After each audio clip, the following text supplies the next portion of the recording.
it's Mark with Hometown FXBG, and today I'm sitting with the owner of Reclaim Arcade. His name is Tim, and we're going to ask him a couple questions and learn a little bit more about this project and how it came about. Yeah, so this has been a couple years in the works, and it's funny, we started as collectors about 3 years ago, and we really didn't even know we were going to build an arcade. We had this as sort of office furniture, and we bought one game, and then a couple months later we bought a second game. And we kept joking, we said, how many games do you need to be an arcade? Is it 10? Is it 12? And then we had 12 games, and we were like, and our main company is called Reclaim Hosting, and we kept joking about the idea of Reclaim Arcade. It's several years in the works now, but only in the last year and a half or so. As I'm sure you're probably aware, we were supposed to open last spring, and then COVID happened. So we're a little bit delayed in our plans, but we're still pushing through. So yeah, tell us a little bit about, so you're from around here, you got the hosting company you've been running in the background. Right. And yeah, my business partner and I used to work at the University of Mary Washington. Okay. So I've been in Fredericksburg now since 2011. We love the space. We've had this as office space, for, like I said, for several years now.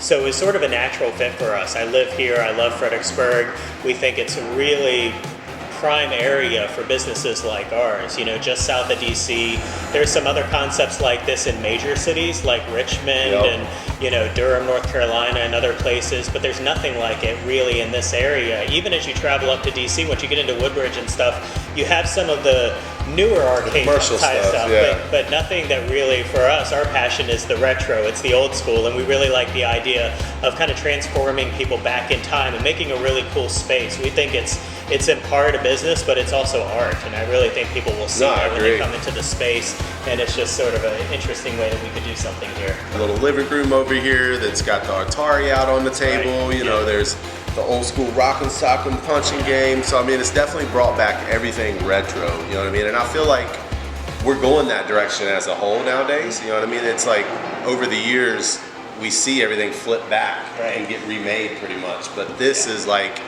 we brought it back and not remade it. Like we're bringing it back and like focusing on it. Remember that a lot of these games around us are 40 years old. I know, right? And they're still working. Yeah. We're still able to maintain them, and people are still able to and so like I think that's a really powerful thing, to walk up to a game that you played 40 years ago and it's still the same. It's the same buttons and everything, and then you start having the memories, like you said, of where was this game when I was playing it? Was it a mom and pop pizza shop that I would walk into, had a game room in the back that we would play, and those kind of things. It's a lot of fun for us. The console living room the same way, to be able to sit in a couch and start playing Atari, or to even, like I had ET on the other day just to play while I was doing some work in here, and I was just like, oh man, this is really transporting me back. You're running some advertisements for like birthday parties and stuff. Like tell me a little bit more about like what you're offering for people for stuff like that, because I know with COVID, that's really, you know, that's an extra piece that's important that you might not even have thought of in the beginning. We certainly had to adjust things. I mean, I had, you know, like the idea of needing to buy hand sanitizer stations wasn't even in my mindset when we were making the original business plans back in early 2019. And when we tried to figure out how we were going to open in a safe way, we decided what we wanted to do was do 2-hour session blocks, similar to how escape rooms do, where you would book online, and that way we could limit it to 20 people in the entire space. Gotcha. So each session block, and we have several on Fridays, Saturdays, and Sundays, people can go online. It's $20 a person, and all the games are on free play. Nice. So it allows people to say, I want to have a cool date night. Let's go at 7 o'clock and do that. We weren't able to do food and beverage. We've got some light snacks, sodas, and things like that. But eventually, we want to get to the point where we have a full bar and a menu offering. That was something that we kind of had to push aside for now. But yeah, so that's the way we're doing it. If no one has booked the session yet, then you have the option of booking the entire arcade for $250. That's so not bad. It allows people to have birthday parties, retirement parties, or whatever the case may be. No, that's not or bad. maybe they want the whole arcade to themselves. Like they want to do something really special, and that allows them to say, that session, that's ours, and I can bring up to 20 people right now. As gathering sizes get larger, that number will obviously change. I can imagine. I mean, $250 to lock the arcade down. I'm already like, me and JD just looked at each other like, hey, I want to rent an arcade for a weekend. You know what I mean? And I really like that you're taking that. It's really, I feel like that's That's really affordable options. You know, $20 to come play video games for 2 hours unlimited.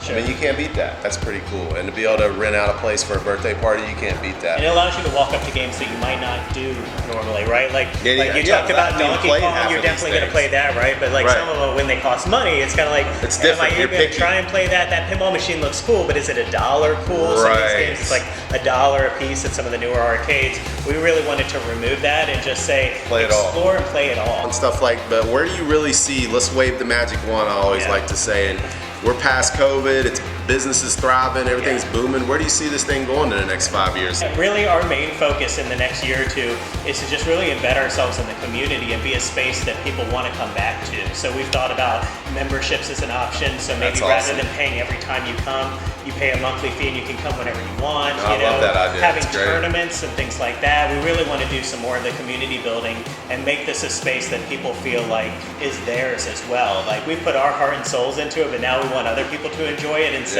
make recommendations on the games they want to see in the place, and then have tournaments with those. Have nights that are like half off, and do some fun things. Maybe have the gaming community really invest themselves in the space in the same way that we have. So, but I really like your thought process on keeping it to what the core of the idea is, which is the games. Focusing on that and really finding out what the best games are that people like, and the tournaments. And I remember that, you probably remember this movie back in the 80s, the Wizard game or whatever, where the Fred Savage kid with the tournament for Mario and all that. Like that was a cool thing when we were kids, you know what I mean? So it'd be nice to have like that local go-to place to have those kind of things. Last thing, where can people keep up with the progress, and where are you most active at? It's a great question. So I'm super active on Facebook. We've had a growing following of people who've been waiting for this thing to get open. So definitely follow us on Facebook, like us. We're on Instagram and Twitter as well. Okay. We make most of our announcements on social media. We have a website, reclaimarcade.com, where people can go to book their slots. We also have a list of all the games on there as well. So it's a really great informative site. And so that's the two places where people can keep up to date on what we've got going on. Awesome. Well, look, it's been really nice talking to you. Thank you for taking the time to show us around. And I look forward to getting this out for everybody to check out. Thanks for visiting. All right.